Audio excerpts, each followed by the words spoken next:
Sahara occidental, nouvelle passe d'armes entre le Maroc et l'Algérie à la tribune de l'ONU.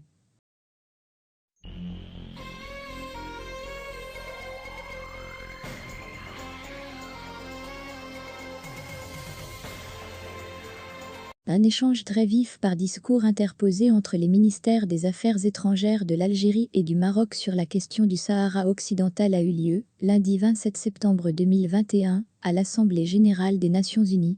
Le Maroc considère cette région comme une partie de son territoire, alors que l'Algérie soutient les indépendantistes du Front Polisario et défend l'idée d'un référendum d'autodétermination pour les populations sahraouies.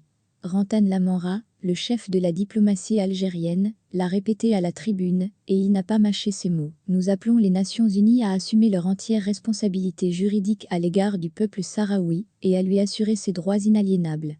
À cet effet, l'organisation d'un référendum libre et impartial doit pouvoir permettre au peuple sahraoui de décider et de disposer de son avenir politique.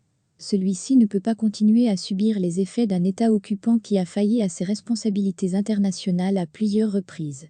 Le droit du peuple sahraoui à l'autodétermination est inaliénable, non négociable et imprescriptible.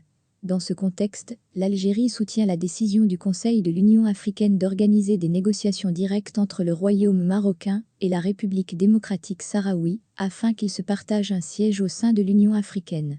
Fermez les guillemets. Alors qu'Algérie et Maroc ont rompu leurs relations diplomatiques à la fin du mois d'août, le ton ne semble pas à l'apaisement. Et la réponse du ministre marocain des Affaires étrangères, Nassé Bourita, ne s'est pas fait attendre. Les dernières élections législatives régionales et locales ont connu le taux de participation le plus élevé dans la région du Sahara marocain, pour atteindre 63% de participation.